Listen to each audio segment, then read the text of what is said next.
नमस्कार मंडळी, मी आहे कल्पना आणि तुम्हा सर्वांचं आर्ट आणि क्रिएटिव्हिटी इन मराठीमध्ये सर्वांचं खूप मनापासून स्वागत आहे। तर आजच्या व्हिडिओमध्ये मी फक्त आणि फक्त कलर पेन्सिलचा यूज करून आय ड्रॉइंग कंप्लीट करणार आहे। रिअलिस्टिक आय ड्रॉइंग मी कशा पद्धतीने पूर्ण करणार आहे ते पूर्ण व्हिडिओ मी तुमच्यासोबत शेअर करणार आहे। तर पूर्ण व्हिडिओ नक्की बघा आणि जे बिगिनर आहेत, जे नव्याने चित्र कसं काढायचं ते शिकतायत, त्यांच्यासाठी हा व्हिडिओ खूप इम्पॉर्टंट असणार आहे। तर त्यांनी हा पूर्ण व्हिडिओ नक्की बघा आणि आपला व्हिडिओ आवडल्यास व्हिडिओला लाईक नक्की करा आणि आपल्या चॅनलला सुद्धा सबस्क्राइब नक्की करा। चला तर मग आपण आपल्या व्हिडिओला सुरुवात करूया। तर सर्वात आधी मी आउटलाइन ड्रॉ करून घेणार आहे आणि त्यानंतर मी पहिल्यांदा आय बॉल्स वरती काम स्टार्ट करणार आहे।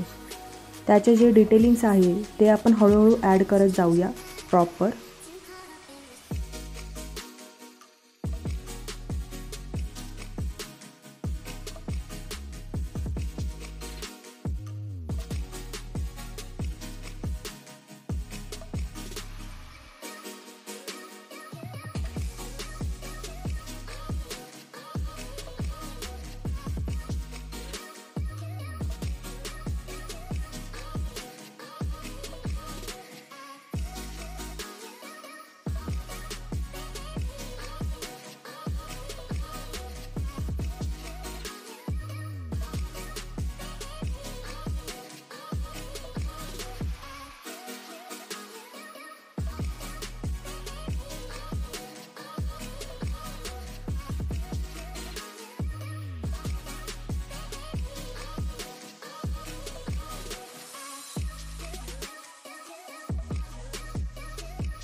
तर आता आपण आय लॅशेस वरती काम करणार आहोत। आय लॅशेस आपण ड्रॉ करून घ्यायचे आहेत प्रॉपर।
तर अशा पद्धतीने पेन्सिल कलरचा वापर करून आपण आपलं ड्रॉइंग कंप्लीट केलेला आहे। तुम्हाला जर आपला जो आजचा व्हिडिओ आवडला असेल तर आपल्या व्हिडिओला लाईक नक्की करा आणि आपल्या चॅनलला सुद्धा सबस्क्राइब नक्की करा। पुढच्या नवीन व्हिडिओसोबत पुन्हा भेटू। बाय।